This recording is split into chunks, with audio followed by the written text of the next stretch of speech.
Hello, hello, hello, hello, everyone. Welcome to another episode of Sree's daily global COVID-19 show. My name is Sree Srenivasan, and I'm the Marshall Loeb Visiting Professor of Digital Innovation at Stony Brook School of Journalism. It is my honor to convene this daily conversation about what's happening around COVID-19 in various aspects of the crisis. Today, we're going to be talking about a very important topic that is sometimes getting lost because of all the very unusual stories and angles that are on the front page every day. And that topic is about immigration. And we have two fabulous professors here to help us understand the issues and to take your questions. Please share this with your family and friends around the world so that they can join us. Share this on your WhatsApp group. Find me on Twitter and share this. Find me on Facebook and share this.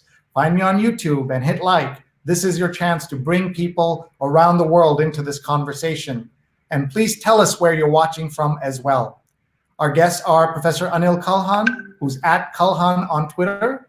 He's a Drexel University Kline School of Law and a visiting scholar at the Center for the Study of Law and Society at UC Berkeley. We're also joined by Professor Elizabeth Cohen at Elixabeth, I love that name, on Twitter, professor at Syracuse University and author of Illegal: How America's Lawless Immigration Regime Threatens All.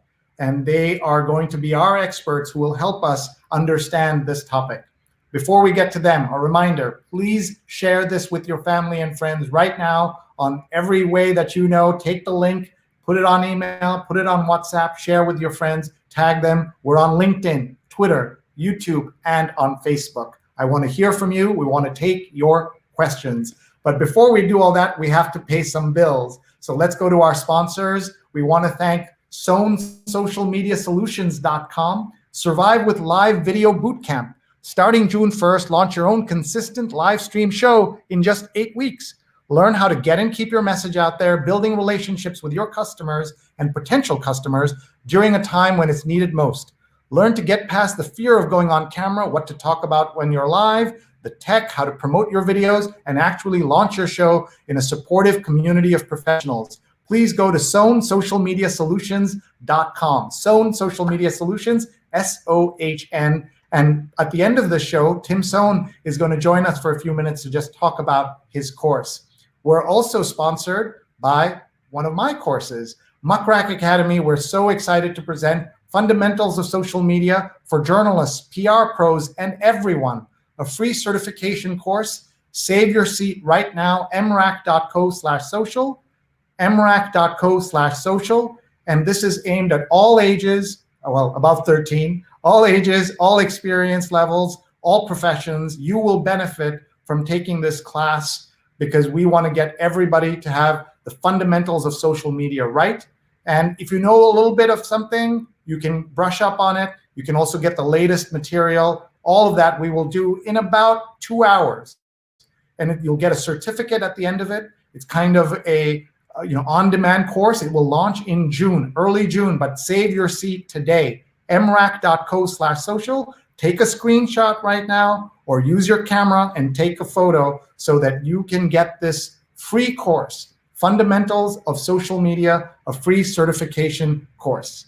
All right, are you ready to talk about U.S. immigration? I know you are. You have lots of questions. Tell us where you're watching from. With people watching from all over the world. We're going to start with our friends and see who's here. Paula Kiger is sitting down to dinner, but says a quick hello from Tallahassee, Florida. Thank you, Paula. Paula's part of my team. We do incredible productions, including, I want to tell everybody, yesterday on our New York Times read-along, where we read the New York Times every Sunday morning from 8:30 to 10:30 a.m. And we had Rick Wilson, the #1 New York Times bestselling author of 2 books. One of them is called Running Against the Devil, and the other is Everything Trump Touches Dies. And he's a Republican. And Steve Shale, who is a Democratic strategist, and Kanika Monga, who is an MD who came in to talk to us about the medical aspects of COVID. And that was just at 8:30 in the morning. And we had more than 67,000 people watch us live because of what is known as the Rick Wilson effect. And Rick Wilson is a huge following on social, so that's what happens. But now we're ready to bring you our guests. Let me bring them on, and they will get a chance to talk to you right now. Please welcome Professor Cohen. Hello. Hey there. And Professor Kalhan. Hello. What is this? The Kalhan Cohen show? I don't know which, how that goes. We only do alliterative work here. Yes, exactly. Thank you so much for being here. We're very grateful on a Monday night. I know you have a lot going on. I start my show by asking the simple question of each of my guests. How are you? Where are you? How's your family? So Elizabeth, to you first. Thank you so much. I'm doing well. I'm in Syracuse, New York. I miss my family very much. They're in New Jersey, and I'm hoping to join them soon as we're allowed to. But they're well too, and we're grateful and lucky, and hoping that the same is true of everybody who's on tonight. And do you find that where you are there, the opening is happening? What is the story? I'm hearing about it. I haven't been out that much to check it out. We are getting very specific instructions about phased opening in New York, and I'm fortunate to be in upstate New York, where I've noticed a lot of compliance with lockdown since it's been in effect. And although there have been some real tragedies, the numbers have certainly not approached anything like what downstate is experiencing. Yeah, that's a term that most people may have never heard before, right? Downstate is what people in upstate New York call. It's a gigantic state. Yeah, and but it's something that most people haven't heard, and it makes sense. If there's an upstate, there's a downstate, but normally you don't hear about it because, again, kind of the New York centricity of the media and things like that. But welcome, Elizabeth, and thank you for being here. We're very grateful. Let's say hello to Anil. Hi, Anil. Tell us how you are and where you are. I'm doing well, Sree. Thanks so much. I am in Oakland, California.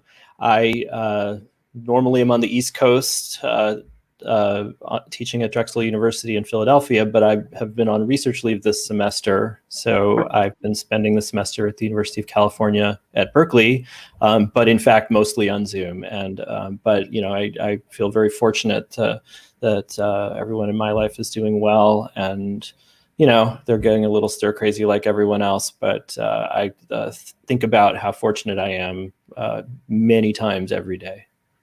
Sure, and I totally understand that, and I'm glad everybody's okay. So let's get into it. Let's show people. We call this our global tour of who's watching. Pradnya says Anil Kalhan, and she's watching from Silver Spring, Maryland. Joe Appio is watching from right outside Atlanta.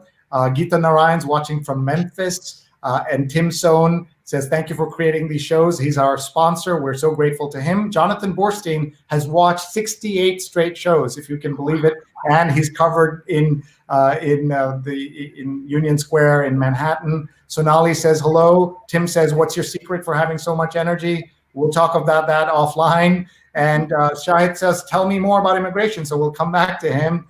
And there's so many comments just coming in. Vishal has a question. I'm a student in F1 status. I'm planning to travel to India from July, August. Will there be any issues while returning back to the US? So we want to make it clear. Our guests today are professors who understand US immigration better than almost anybody, but they may not be able to or want to answer specific legal and immigration questions. We already did a show with 2 immigration lawyers, and if there's enough interest, we'll do that too. But today we're talking policy, bigger picture. Would that be fair to say, Anil? That's how we're framing this? Yeah, I think that's right. You don't want to answer each of these questions, but these are all good questions. And absolutely. We'll see, how that goes. So why don't we start with you, Anil? Frame the immigration story for us now. Where and what is the Trump administration doing in terms of immigration that is, to use a word that everyone says, unprecedented, but then how often do you use that word? Yeah, so, we're now 3 years into a presidency that has been engaged in a large-scale, comprehensive crackdown on immigration, both undocumented and unauthorized, and legal, in a very comprehensive way. So it shouldn't really be all that surprising that with the pandemic, the Trump presidency would be seeking to extend that crackdown. We saw about a year and a half ago the use of emergency powers by the Trump presidency leading to a government shutdown. That was what we might call a bogus emergency. Here we have a real crisis, obviously a real crisis that all of us experience and really feel every day. But the immigration responses have not really been genuine responses to that crisis, in the sense that they really aren't really tied to any public health basis in a lot of respects. Some particular measures that have been implemented might have a public health basis in the same way that the shelter at home orders have, but they haven't really been used as public health measures. I would regard these as really extensions of the crackdown that we have seen. And the anxiety, I think, that a lot of people who think about immigration are feeling is that will they be used as a pretextual way to just simply outlast whatever public health basis might exist right now for action? And that's something that we all need to be paying attention to. Elizabeth, let's get your thoughts on this. Yeah, I mean, I agree with everything Anil said. I look at this and I see actors who were seeking out reasons to close the borders, to try and stop immigrants from entering the country or stop foreign-born people from entering the country, and also to deport as many people as possible, to incarcerate people before deporting them. I see this as the culmination of a decades-long campaign to try and reduce immigration or stop immigration, and to kind of impoverish the rights of people in this country who are foreign-born, including in some cases people who've naturalized. It's not the first time in U.S. history that something like this has happened. So I feel like sometimes we use the word unprecedented for effect because we want people to understand just how serious the consequences of these actions are. But at the same time, I think it's important to recognize that there have been moments in U.S. history in which we've been caught up in nativist panics before, in which we've been grossly abusive of foreign-born people in the country, and in which that's turned out to be a bad decision in every possible respect. So I look at what's happening now and I see opportunists, but I'm not totally surprised by specific policies and the pretextual use of often unrelated events to apply to immigration. And that's certainly one of the issues that we have to kind of wrestle with, this is one of the things, Anil, you and I have sometimes talked about this, that if on a scale of 1 to 10, if everything's an 11 or a 15, how do you know when to pay attention? And a lot of people aren't paying attention as a result of that. Let's also take a step back, Anil, if you can kind of give us the sense of where immigration stands in kind of American history or the American firmament. So, we have Shahid asking about immigration, or we have people calling in asking about what are our rights, what should we know? Elizabeth wrote a whole book about illegal issues and, whether it's undocumented or all these other terms. But just, can you give me a kind of top level view of immigration? And then we'll get Elizabeth to give us her take as well. So top level, small question, Sree, top level view of all of immigration. We're at a moment, as Elizabeth says, and as her excellent book, which everyone should read if you're interested in these issues. We're at a moment where there's been a long effort to resist the expansion of immigration since the 1960s. The immigration has increased. The number of people who are foreign-born in the United States is at a high point. It is not unprecedented in the sense that we have had periods simultaneously of backlash and openness at the same time. I think we sometimes think about immigration in U.S. history as cyclical, right? Where there's like cycles of openness and then periods of backlash. But the reality is that all of American history is we have both openness and welcoming of immigration and xenophobia at the same time. This is a long-standing tension. and a struggle that has existed in the moments that we sort of think about as periods of one or the other. They're both going on, and the contention is there, with a certain kind of push and pull between them. But we are clearly at a moment where the strength of more restrictionist forces is ascendant. But at the same time, we also have seen in response to that, especially under the Trump presidency, a resurgence in perhaps even a greater awareness of immigration issues that among people who are sympathetic. So, in some ways, the openness and welcoming of immigration, the public opinion in support of immigration has in fact increased under the Trump presidency to some extent. So these are there are more paradoxes in American history than I think we sometimes recognize and acknowledge. Yeah, and we're now people watching from around the country. Bruce Miller's watching from Seattle. Thank you. Kavita is watching from New York. And Mark Lee just finished his show. He had Rosa Clemente on, and she was talking about immigration rights as well. And Mark is in Durham, North Carolina. And Valsa is watching from Fort Wayne, Indiana. Look at this. We've got a whole U.S. tour there. So let's go to Professor Cohen, who is at Syracuse University, political science professor. Let's talk about her book, and we'll just call it up on screen again. I know you like to see it there. And it's called Illegal: How America's Lawless Immigration Regime Threatens Us All. If I may say, if somebody is reading just that second half of the title, they may not be clear what side you're talking about, right? It could be interpreted as that the American immigration is broken from either way. So let's make it clear what side you're talking about. Yeah, so the title of the book is, first of all, authors often don't write their own headlines, as many journalists know, and that applies to book authors as well.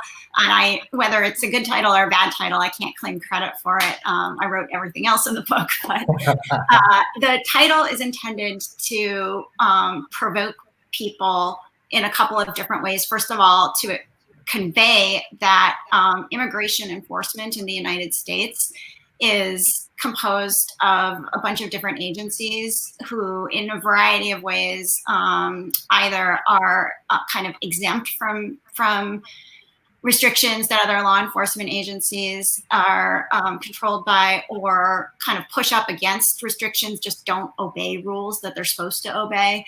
So there's lawlessness in that sense. And then also I wanted to convey in the book that if you have a sense that there's a really sharp distinction between citizens and non-citizens that makes it absolutely impossible for you as a citizen, if that's how you identify or how the government identifies you, might be protected from things and therefore don't have to worry about what ICE or Customs and Border Protection do. Well, that's not necessarily true. So that's kind of what the title is intended to convey. And in the book, I take a backwards look at how we got to this point, and then also talk about what's happening right up until pandemic, which is exactly when the book came out. In Illegal, Elizabeth Cohen reveals that our current crisis has roots in early 20th century white nationalist politics, which began to reemerge in the 1980s. Since then, ICE and CBP have acquired bigger budgets and more power than any other law enforcement agency. So that's one of the ways that you have framed this. And tell me about the reaction to the book, and tell me about those who argue that things are not broken. This is in fact by design, and this is where we ought to be. One of my former students has written I think one of those articles that will be, kind of a marquee article of the Trump presidency. And when people say, oh, it's so cruel how they're treating the kids at the border. It's cruel they're taking people off of food stamps. And his article in the Atlantic, the headline was, "The cruelty is the point." And so when someone critiques the current immigration policy and says it's broken, look at this, this, and this, they say that's the whole point. We don't want these people here. So can you talk about that, Elizabeth, and then Anil?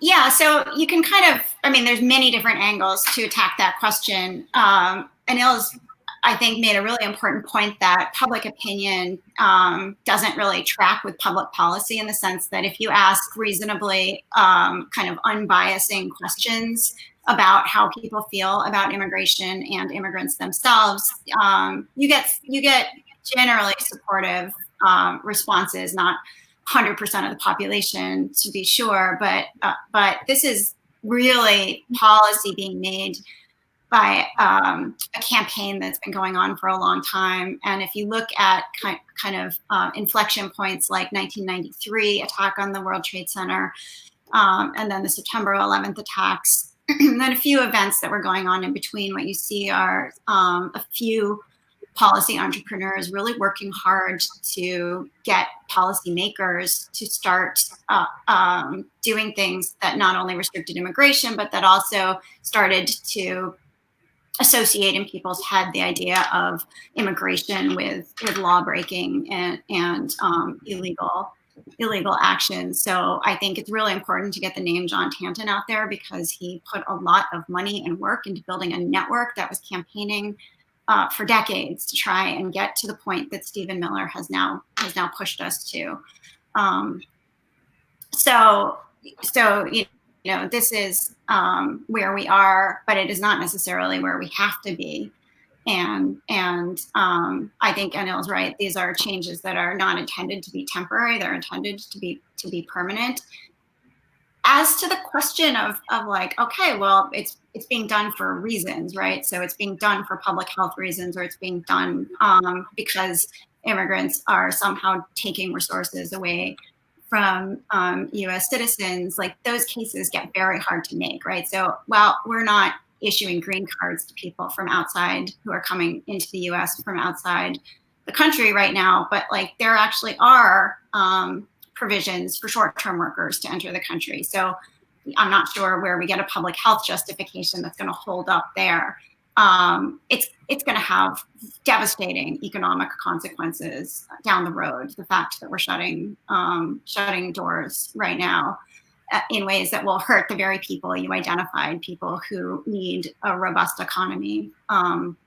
When you shut immigration down, and we now have really interesting studies going back to a few other times when a closure or a pause has succeeded, you don't see the things that people who have kind of an intuitive understanding only would expect. Like, it doesn't raise wages for U.S. citizens. Jobs don't become available. What happens? The economy shrinks. And in many cases, businesses and industries that rely on immigrant workers either automate or vanish, right? Which is not actually good for U.S. citizens. So, you know, this sense that this is something we're doing on purpose for reasons doesn't hold up very well. Thank you, folks. You're listening to a conversation about U.S. immigration policy with two great experts, Elizabeth Cohen, who is professor at Syracuse University, and Professor Anil Kalhan, who's a professor of law at Drexel University. I just want to show you some of the reactions that come in, including, and by the way, please follow them at Elizabeth and at Kalhan on Twitter. But I want to show you this amazing response we just got. Rosemary Aquilina says, great topic, Sree. Now, those of you who follow the news know that Judge Rosemary Aquilina is the person who put away Larry Nassar in the USA Gymnastics scandal and put him away for a very long time. Thank you for being here, Judge. Thank you for being who you are and for giving those women a chance to speak. If you remember, they were not going to get a chance to speak. It wasn't expected, but she let every one of them speak, and it had such an impact for women and all society when those were seen on TV. So thank you, Judge, and thank you for being here. Judge Aquilina has been on one of my shows. Please go to my YouTube channel where you can find all our shows at Sreenet, SREENET on YouTube, and you can see all our live shows. And thank you, Judge, again. But we also want to show you, both Anil and Elizabeth, the other side of this. On Twitter, the trolls are out. And if I can show you, somebody says, please leave the US. We do not need any more Indians. And this is, of course, there's a very sad joke in here somewhere about what these people did to the Native Americans that were here. And now they're referring, of course, to Indians like Anil and myself. And these people who somehow manage to find these shows, and they just seem to spend their time going and throwing these bombs and running away and not engaging in any manner. But let's go to Professor Kalhan, Anil Kalhan, who's at Kalhan on Twitter. I know you engage with people on Twitter yourself. Some of your thoughts so far. Yeah, so I just want to pick up on what Elizabeth is saying about the public health justification being questionable, because I think this is something that does get lost in the discussion, because the president, whenever criticized about the public health response, has turned to say, well, I shut down immigration, I shut down travel from China.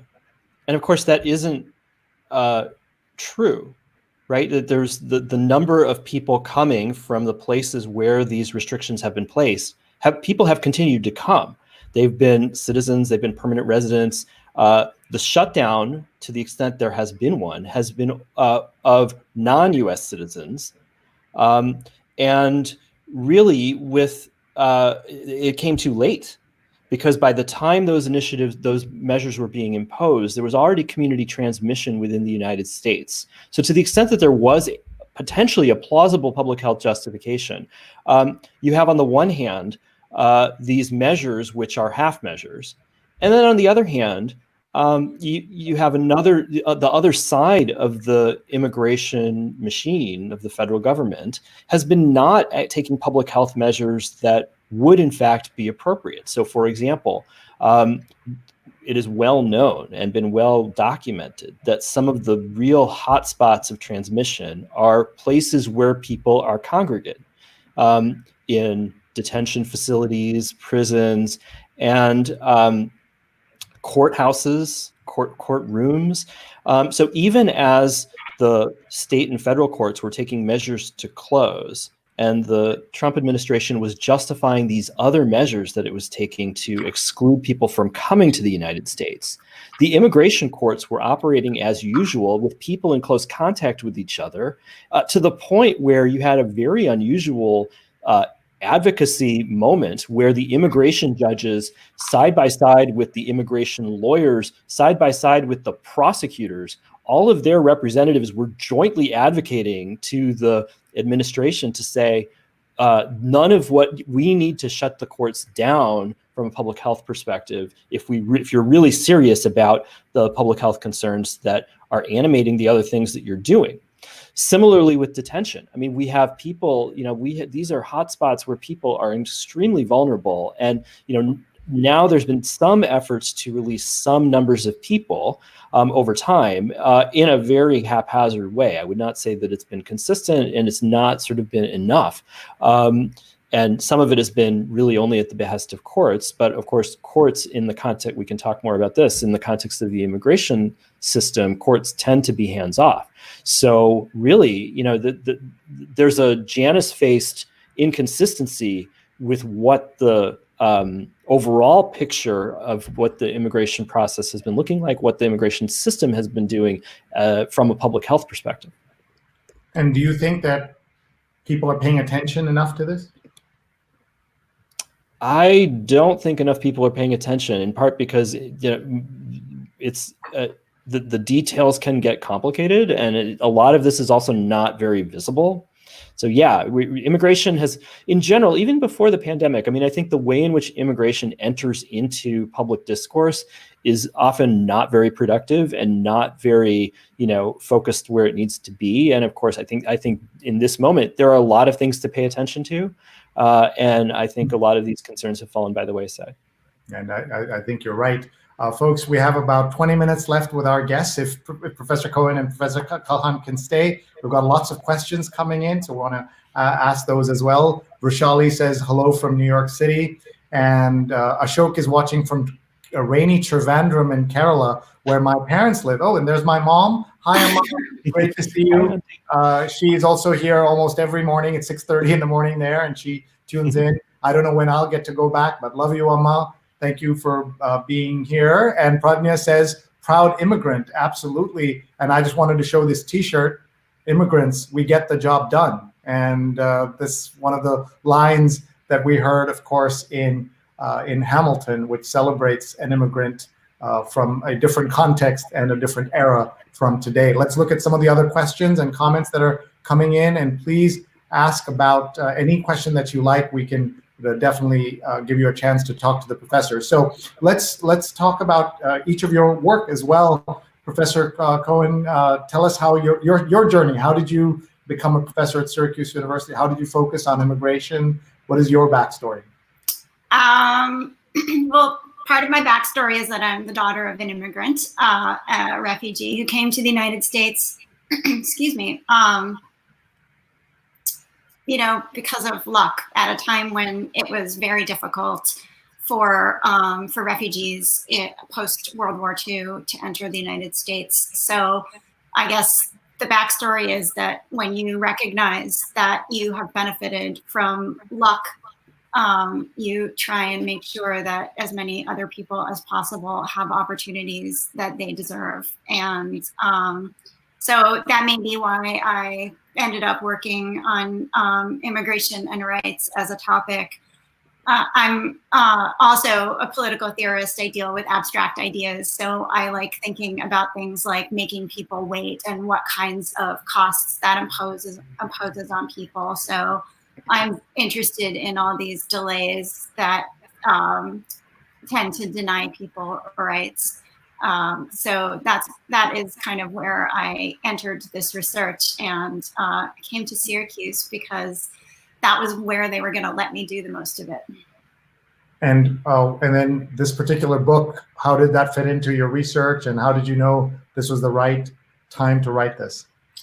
I felt a sense of urgency. I'd actually been working on something a little bit different, and an editor approached me and said, this is something that feels really politically salient. And I agreed with everything that he had to say. I wrote the book. I dropped everything. And as Anil knows, I worked like a crazy person for about 6 months trying to get a draft done because it felt like we were in crisis. The real truth is that I started my academic research in the mid-1990s, and really the crisis started then in the Clinton administration when it became possible to incarcerate such large numbers of people, immigrants, and both documented and undocumented. And I think that a point that Anil made about people we have incarcerated right now is really important.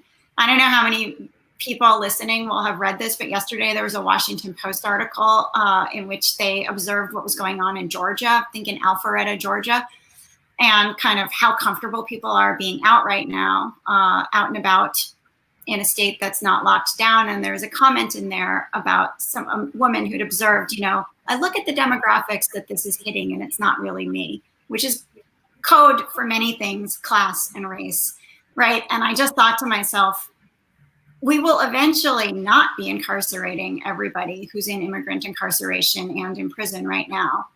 We may deport some people to other parts of the world. Some people may be released. There may be a very high death toll, but there's no wall anybody can build that is going to protect her from that, the down the road consequences there.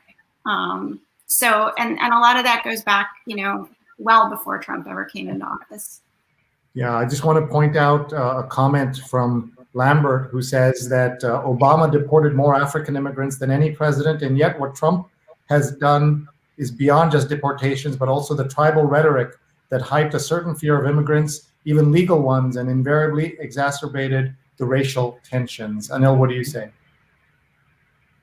Yeah, I think that's right. And I think, what Elizabeth says, I've had a sort of a parallel path to coming to these issues as Elizabeth. In fact, I think we were both in grad school and law school around the same time in the 1990s when there was a wave of xenophobia, Proposition 187 in California, in 1994, sort of then became nationalized. And under the Clinton administration, one of the formative moments that I remember in law school is when the Clinton administration signed into law these really restrictive and harsh immigration laws that I think didn't really come into public consciousness in the way that they might have, because the strategy that was taken to prevent things from being even worse was to split off legal immigration and preserve robust legal immigration while implementing really, really harsh measures targeting people with criminal convictions and broadening the number of people who are affected by those, imposing limits on asylum seekers, a number of different things that were put into law, ramped up by the Clinton administration, but then really after 9/11 under the Bush presidency, preserved and expanded under the Obama presidency, and really, the Trump presidency, it would be a mistake to say that Trump and Obama are the same. That would not be correct. But we do have this inherited bipartisan commitment to harshness on immigration, or at least with respect to some categories of immigrants that are very large, that really has not been reckoned with. I mean, I think we had a lost opportunity during the Democratic presidential primary to surface these issues, right? Is it enough? There's some candidates in the primary sort of would give a hint that it's just enough to take Trump out of the picture and go back to sort of the status quo before that. And then, you had Julian Castro, Elizabeth Warren, Bernie Sanders, sort of surfacing a different kind of message, which is that we really need to rethink the decades-long approach to immigration in the same way that advocates have been trying to urge a reckoning about mass incarceration and the criminal legal system. They're parallel developments that are not identical. But they overlap in some ways, and I think that is something that is a reckoning that will remain, even if Vice President Biden wins the election in November. I just want to point out this emerging immigration scholars conference. There's a whole series of ways in which scholars of immigration connect. Can you talk a little bit about that, Anil? And where can people go to learn more about the kind of study of immigration and immigration policy? So, yeah, I mean, there are these gatherings of immigration law professors that happen every year, every other year. There's a huge party, right? I bet you guys are just like party animals, or what? It's mostly group therapy at this point. Comparing how tired everyone is and exhausted. There's a great initiative called #ImmigrationSyllabus. I believe Elizabeth will correct me if she remembers it better. I think it's #ImmigrationSyllabus, where scholars across a range of different disciplines that study immigration pulled together resources for folks who are not immersed in these issues to learn more. That would be a good place to start, really, I think. I don't know, Elizabeth, if you have other thoughts about. Yeah, we've got in our political science, immigration and migration and citizenship scholar section also has an open syllabus bank. So you can look at the syllabi, the readings on a variety of different immigration and citizenship related courses and kind of pick and choose some stuff. So that's an opportunity for people who want to dig around to find readings. And the #ImmigrationSyllabus, if that is indeed the hashtag, was inspired by the Ferguson syllabus. After Ferguson, I think there was a similar initiative, and then others have followed, Puerto Rico syllabus, and so on. And the idea is that people read more and understand what's happening. So let's look at some of these comments that are coming in. Eduardo says, "Greetings from Miami, grandson of an immigrant and an immigrant myself. Well done." And look at this now on the other side. Love how the word illegal just gets dropped or replaced with undocumented. So if I can ask Elizabeth to explain both the kind of politics, the rhetorical politics of the term undocumented, but also why it is the appropriate term. So it's, I think, been over 5 years now. It's been the AP approved term, or that illegal is not AP. AP, you mean the Associated Press? Yeah. Yeah. Sorry. Yeah, So it's recommended that we not use the word illegal, in part because it doesn't mean very much. It doesn't refer to anything in particular, any particular type of status. Being undocumented also includes several different types of legal relationships to the United States. So it can be people who've overstayed visas. It can be people about whose paperwork, there were mistakes involved in. It can be people who crossed without an inspection, some of whom may have been planning to apply for asylum. So it's also a catch-all. But what's illegal? Am I illegal at a party if I was speeding in my car and broke a law when I got there? Am I an illegal partier? It just doesn't really do us any particular service, and so we don't use it. People who are committed to using that word usually have an emotional but not a particularly substantive investment in doing so, and that connects us back to the idea of cruelty and theater, rather than dealing with issues dispassionately in a way that's practical and useful and principled.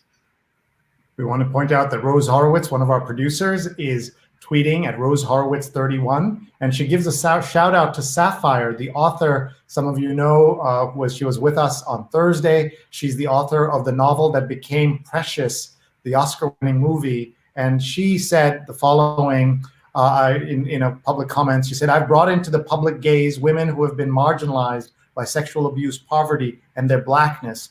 Through art, I have sought to center them in the world." It was an amazing evening with Sapphire to hear her and her righteous anger about everything from immigration policy to where we are in the world. And I encourage all of you to go back into our archives at youtube.com/Sreenet and please watch that video.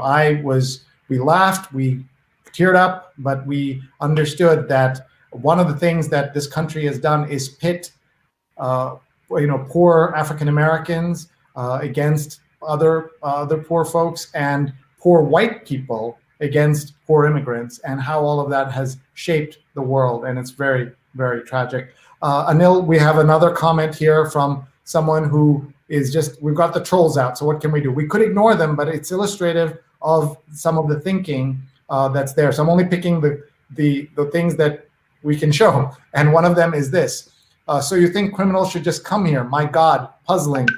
And you know that one of the many brushes that was used to tarnish Hillary Clinton was the idea that she believed in open borders. So can you frame that debate for us and what is really going on, Anil?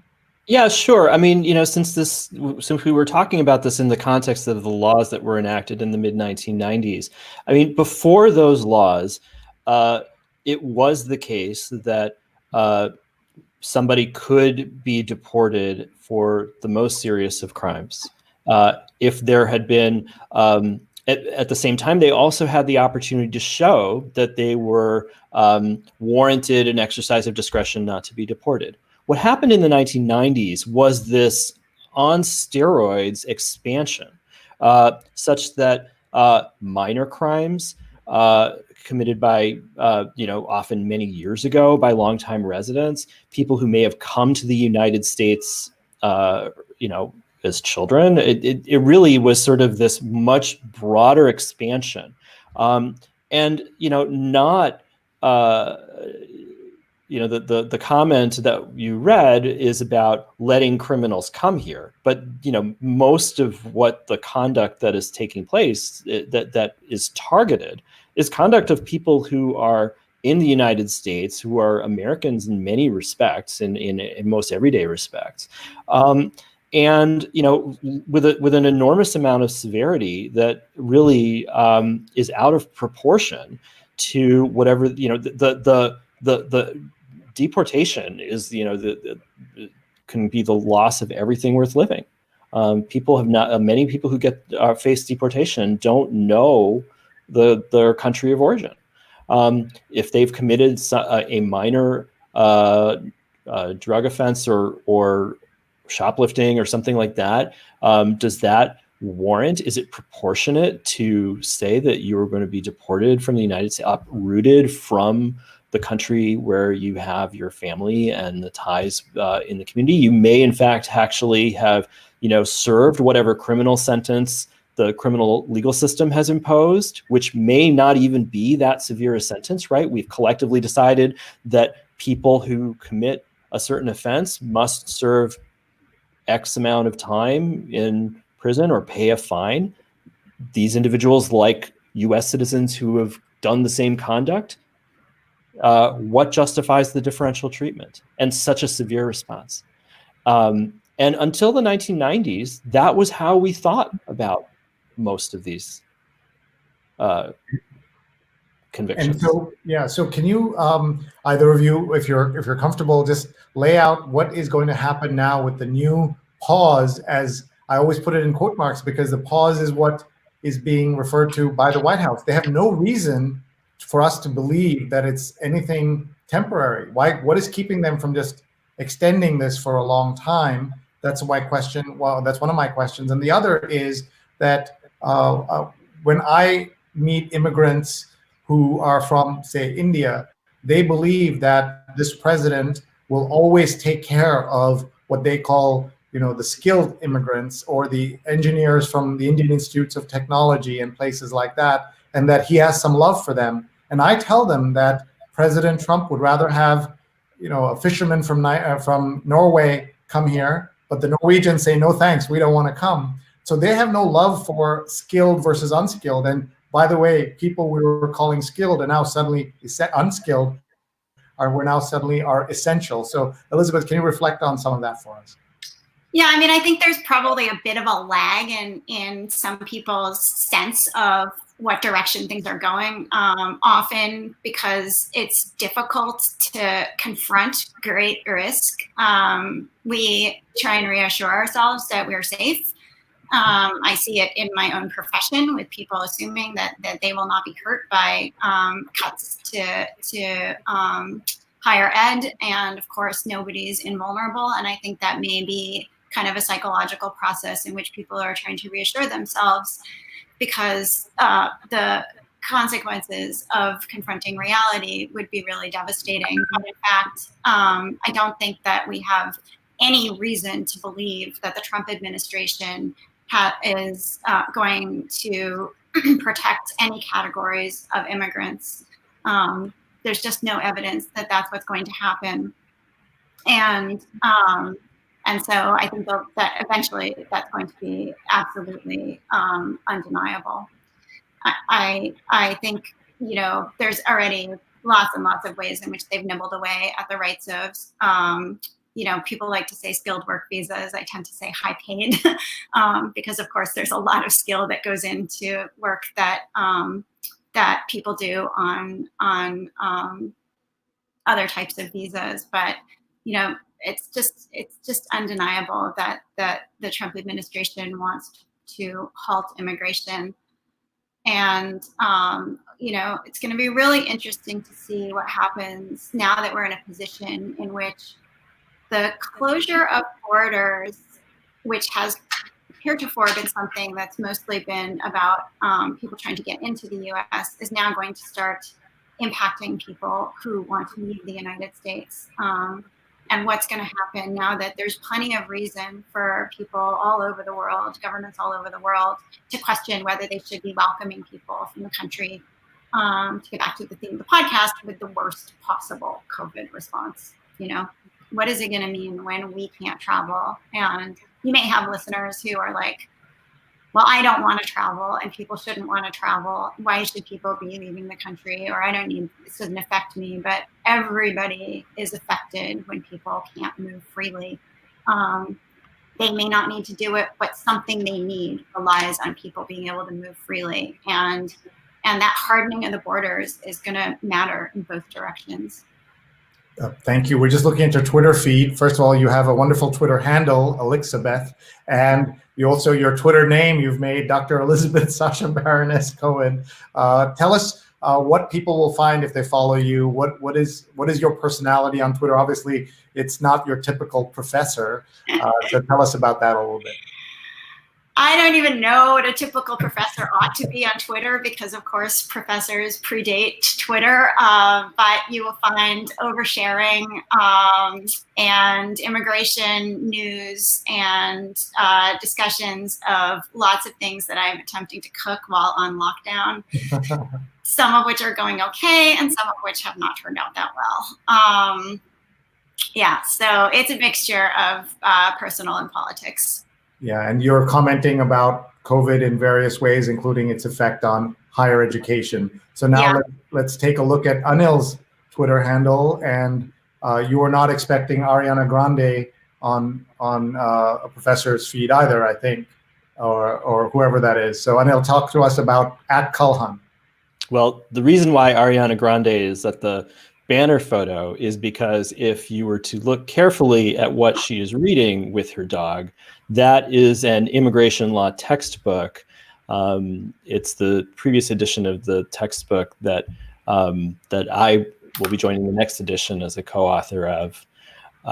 So Ariana Grande is a not little known fact about Ariana Grande is that she is very well versed in immigration law, and those other books you can see on the side are also various legal textbooks. Yeah, I mean, I have a similar sense of quirkiness about what I tweet. It's a decent amount of immigration law related issues and international human rights issues and other rule of law constitutional questions, and along with just, other random things that pop in. Sure. Rylan says, I disagree 110%, so just you should know. And then Mark asked, where are we in relation to sanctuary cities and dreamers in the coronavirus era? We don't hear much about it now. We have just a couple more minutes, so that'd be one of the good final questions. We have some more coming in, but Anil, you want to take that? Yeah, so there's ongoing litigation still about the Trump presidency's efforts to retaliate against so-called sanctuary cities, and those are still pending in courts and moving along. I recently just worked with some professors on an amicus brief, or signed on to an amicus brief that was being filed in one of those cases. Dreamers, the Supreme Court has before it right now a case on the fate of DACA and the Trump presidency's efforts to cancel DACA and whether they will allow the executive branch to do that. Interesting, in this moment, there's been a lot of attention, or maybe not enough attention, but some attention to the fact that beneficiaries of DACA have also, to a significant degree, been in frontline positions in response to the pandemic. So I think it's, based on how the oral argument went, it's not likely that the Supreme Court is going to put any severe roadblock in the ability of the Trump administration to cancel DACA. That doesn't mean that the beneficiaries of DACA will be immediately deported, but they'll be vulnerable right away. And, the question is then, well, how will the members of Congress and the Trump presidency respond if that's what happens? Because, it may be that they want to come up with some kind of legislative solution. Sure. I just want to read through a couple of comments, and then each of you give us kind of a final thought to wrap up. Pradnya says, I have an irrational fear as a naturalized citizen that I will not be able to get my passport renewed under a second Trump term. Nitin says he's watching from Dharamshala in India, where the Dalai Lama lives. Elizabeth, in that case, there seems to be a case for tech firms moving en masse to India. My father watching from India. Hi, Acha. Great to see you. Love you. Nothing baffles the world as much as U.S. immigration laws. And he says, thank you for clearing some of the cobwebs. So my dad is a hard grader. So if he gives you a compliment, that's pretty good. So why don't we use those as a comment or for you to give us your kind of final thoughts. Sorry, one more. Joe says, companies do not offer visas any longer unless the employee is extremely high up on the food chain or in a highly specialized role. So if you can wrap up as many of those or none of those, Elizabeth, we'll go to you first. Yeah, I mean, apropos of this question about, companies moving themselves, like when I said this was not going to be good for the U.S. economy, it wasn't like a, kind of opportunistic argument because I'm somehow irrationally committed to crazy open border schemes. It's going to be terrible for the U.S. economy. It's going to be terrible for the people who have been manipulated emotionally into this irrational hatred and fear. And, yeah, there may be reasons for lots and lots of businesses to look elsewhere. Every time I see a new regulation, something, that's being done to discourage people from coming to the country, to abuse people trying to enter the country, to abuse people who are in the country, picture one of the capillaries of our economy and our society being cauterized and closed off.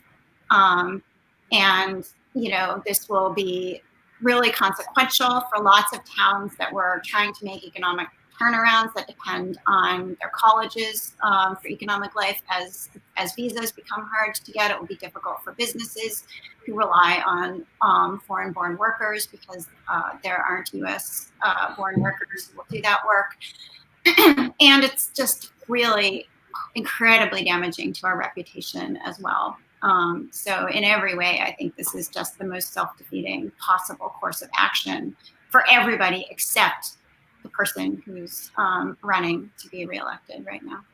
Yeah, Mark says some of my friends are professors at NCCU, Duke, and I agree, no such thing as a typical professor on Twitter, and Elizabeth Cohen is not a typical professor on Twitter. Please follow her at Elixabeth, and her book is called Illegal: How America's Lawless Immigration Regime Threatens Us All. Thank you so much, Elizabeth, for being with us. We appreciate you and your time. Good luck with the book. I know it came out just at kind of the, in a way, a hard time for an author to get it out there, but no better time than for us to think about these issues in the middle of everything else. So thank you very much, Elizabeth. That was Professor Elizabeth Cohen. Now let's go to Professor Kalhan from Drexel University. Professor Cohen is at Syracuse. Go ahead, Anil. So I just want to come back to your earlier question about whether we should expect the initiatives that have been implemented now to be temporary.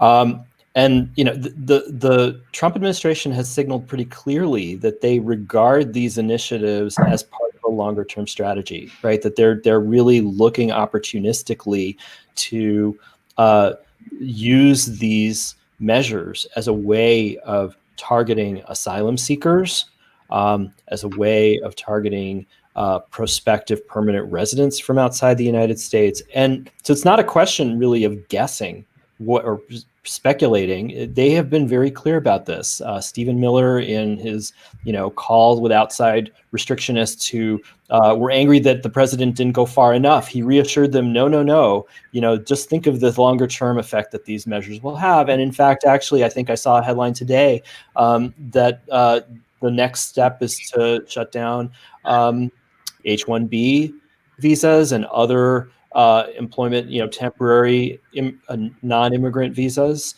And they'll probably be doing that as part of this longer term effort. And, to your dad's point about the immigration laws, nothing baffles, he's right, even for immigration lawyers and law professors. And, part of what I think the last, not just the last 2 months, but the last 2.5 years has shown is, again, just the point that comes through very clearly in Elizabeth's book, and that I was also suggesting earlier in the conversation, which is that we have this longer term dysfunction in our immigration laws that enabled this presidency to take advantage of, provisions that nobody was paying attention to and provisions that people thought nobody would ever use. And really, it is definitely a task for the next Congress and the next administration to not just think, well, we've taken, if it's assuming that it's Vice President Biden who wins, that it's not enough to just take Trump out of the equation and call it a day. There is a broader, longer-term accumulated set of concerns and problems that need to be reckoned with. Can I ask you one thing that I see from the comments? Should the immigrants be worried because they're here already? There's a chance that they may not be safe as they think, even if they are citizens and if they think they have a green card, all of those processes. Should they be worried? I mean, I think that there's lots of reasons for all of us to be worried about what is happening. Will everybody be vulnerable who might be from an immigrant background or who's here? No, I don't think that's the case.